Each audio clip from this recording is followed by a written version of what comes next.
Milling your trees into lumber is nothing new, and people have done this for generations as a way to create valuable building materials from a renewable resource that was plentiful. Milling lumber was an extremely labor-intensive job, and while some things haven't changed at all, new technology used in thin bandsaw mills like the Woodmizer we use have greatly improved the yield and value produced from a log. Each job starts with a new blade. Here I'm using Woodmizer's 176-inch, inch by a quarter, 10-degree hook angle blade. I've had good success with these blades cutting a variety of species. A traditional circle mill, still used today, removes about a quarter inch of material as the blade cuts each board. This results in more sawdust and less usable lumber. Repairing a tooth on the blade of one of these mills shuts down production and can be a costly repair. Oftentimes a circle mill may not even be willing to mill your logs, because many may have nails or other debris that could damage their blade. Today's thin bandsaw mills utilize very thin blades, removing about a 1/16 of an inch of material, compared to the quarter-inch kerf of a traditional circle mill. Kerf refers to the width of the cut removed by the blade. It's what ends up becoming sawdust, so it's the thickness of the band plus the offset of the teeth. These bands are also a lot more affordable and can be resharpened several times, running about $30 per band, not several hundred like a circle mill. The only hydraulics this mill has are my arms and back.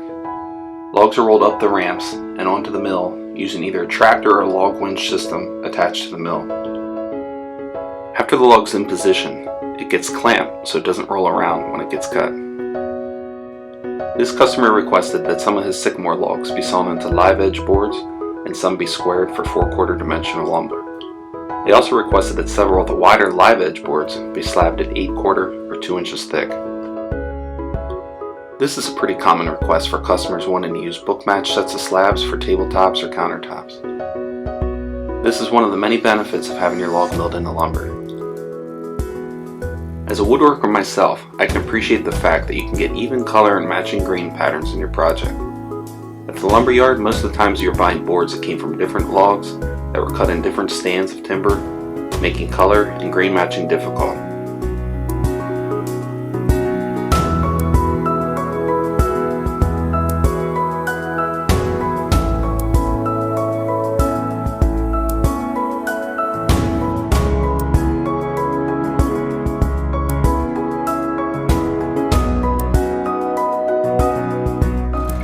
Once the log is opened and the face cut is removed, I square this log using a cant hook, which makes easy work of rotating this log 90 degrees square to the supports. The supports are adjustable depending on how much support is required and are adjusted square to the bunks of the sawmill.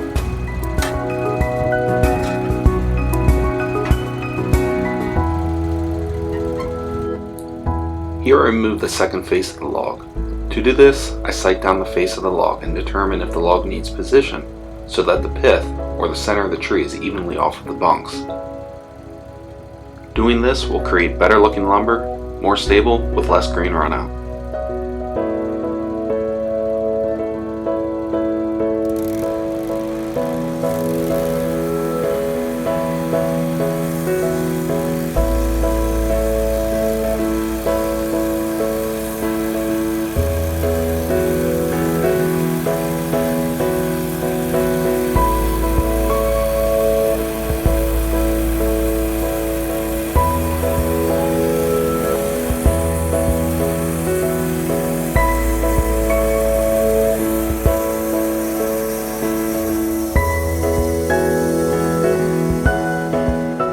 This is where having a helper can really expedite things.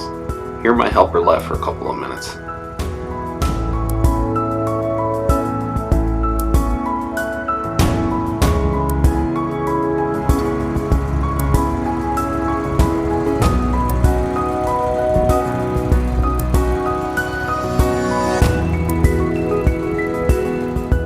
Here the log, now called cant, begins to take shape. The tube you see in this shot is my blade lubricant. Heat is one of the enemies of a bandsaw blade, and depending on the species I am cutting or what time of year, I will run different lubricants. In the cold months, I usually run windshield washer fluid to prevent the line from freezing. In the summer, I will usually run water mixed with dish soap. A little bit of pine salt can cut the sap from pine, and and some guys swear by diesel fuel. Diesel fuel won't freeze in the cold, but it can soften your bandsaw tires, so I normally avoid it. Notice the blade guide on the opposite side of the shaft. This can be adjusted as close as possible to the log to provide support for the band as it exits the cut. The blade guides are critical to making a smooth and consistently flat cut, providing about a 1/4 inch of downward deflection.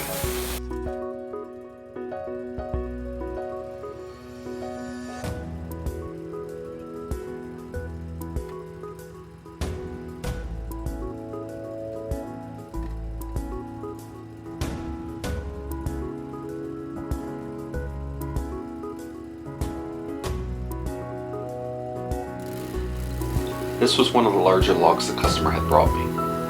Taking a sizable face cut can provide material for bowl turners or other woodcraft.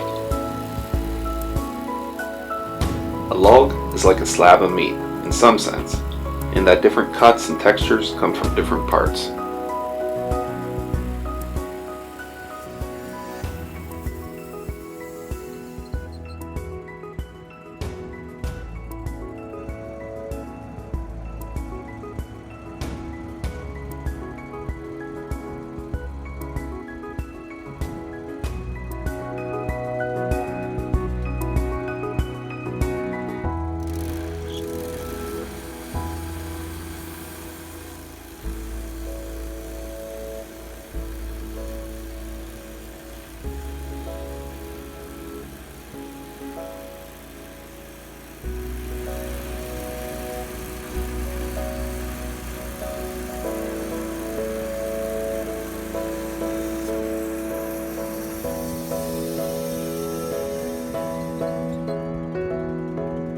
This is one of the logs I will be taking several slabs from the center, which is the widest part of the log. These will be 8/4 slabs. The rest will be 4/4, or 1 inch thick.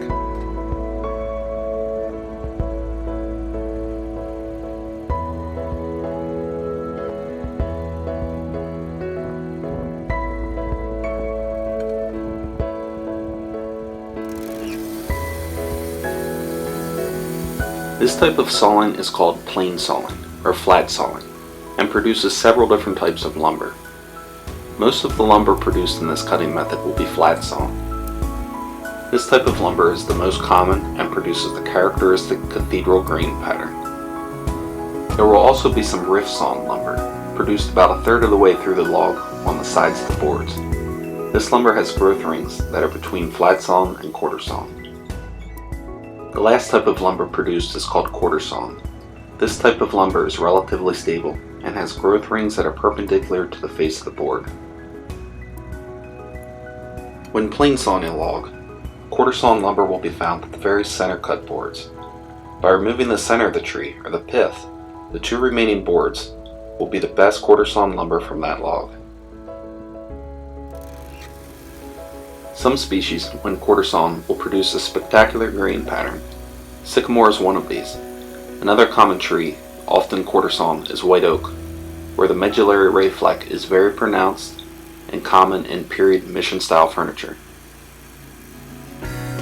There are specific milling techniques used to get the most quarter sawn lumber from a tree, but they are best suited for larger diameter logs, as your widest quarter sawn lumber will actually be less than 1/2 of the log's original diameter.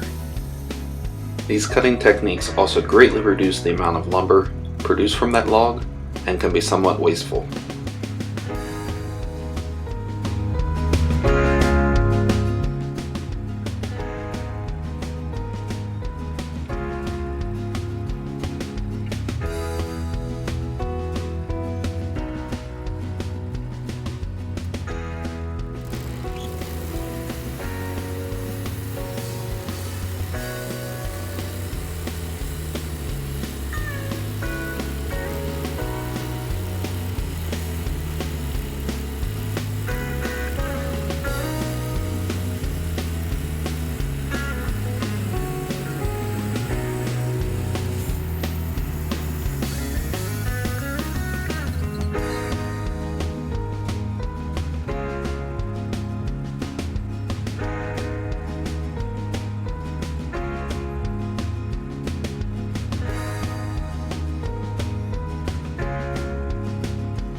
Here I am taking out the center cut of the tree.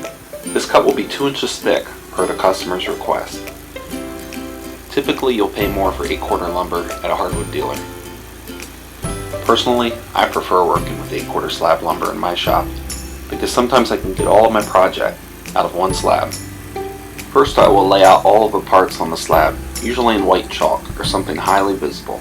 Then I'll rough cut them out on the shop bandsaw or circular saw. After all the parts are cut, I will then book match them on the bandsaw and machine them to final 3/4 thickness. This allows me to make beautiful grain continuity and color uniformity throughout the project. By having the lumber in slab form, it also gives me the option to include sapwood, which can have a dramatic effect on some species. With some of the leftover or waste boards, I am sawing 1 inch by 3/4 inch pieces of lumber called stickers. To properly air dry lumber, it needs to be stacked uniformly, and air needs to be able to freely move through the stack of lumber. Drying your lumber is a topic best left for another video, as there can be a lot to discuss regarding this topic.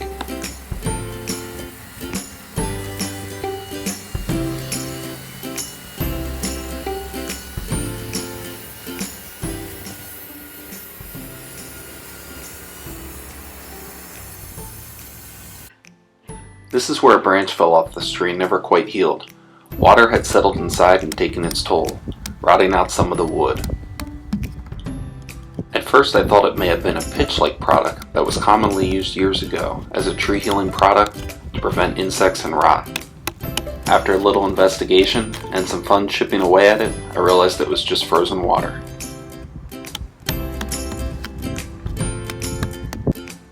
Here's a real-time speed of sawing the sycamore log. Now, sycamore saw is pretty easy in comparison to some other species.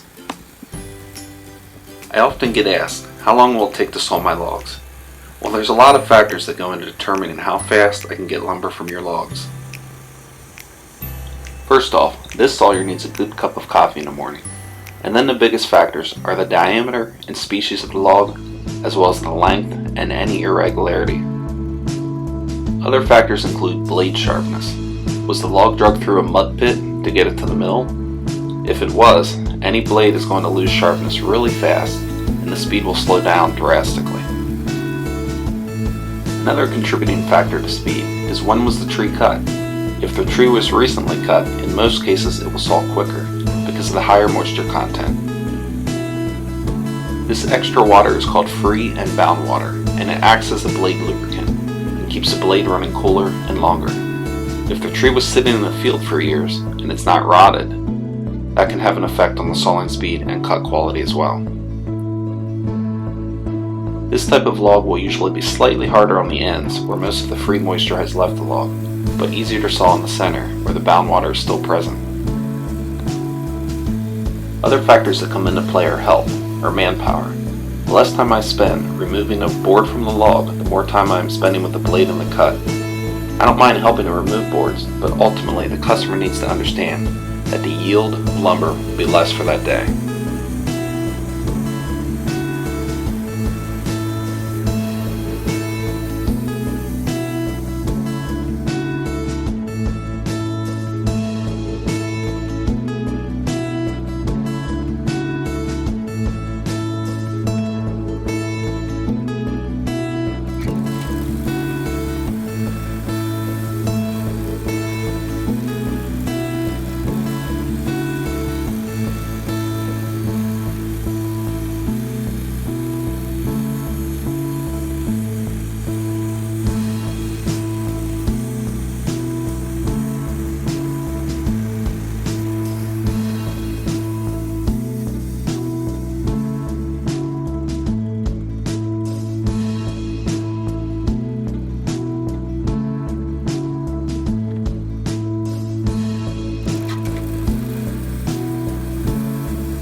Notice the crank I am using. This is essentially the manual power feed for this mill. Using this ensures a consistent cut quality and gives me the ability to infinitely adjust the blade speed according to what type of log I am sawing through. Some species will dictate a slower speed based on irregular grain pattern or knot placement. When I began sawing this log, it cut so easily that I could literally just push the mill head through the cut at an even speed. As the blade dulls, this cut speed is reduced. I can feel it in the cut as the blade and machine will make a different noise. Having this close relationship between machine and natural product is one of the things that got me hooked on sawing lumber in the first place.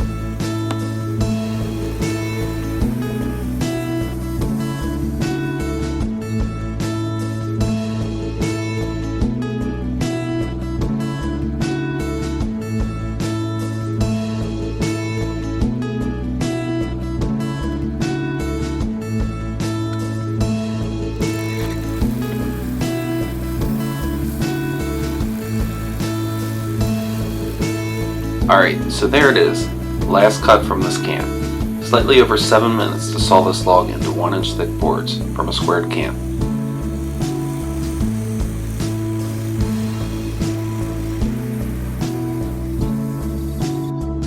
Some of the leftover products, your own beach of sawdust, and a stack of lumber. This walnut crotch was a piece that had been sitting in the field for over 5 years. From the outside it may not look like much, but walnut is pretty decay resistant from having a large amount of extractives present, the things that gives the hardwood that rich coloring. Having a mill that is capable of producing 36-inch wide lumber gives us the ability to process large, irregular logs into lumber, or in this case, slab coffee tables. This crotch log produced some beautiful slab lumber, great for any coffee table. Well, that's today's work. Be sure to check out our website at walkersmilling.com and follow us on Instagram. Thanks for watching.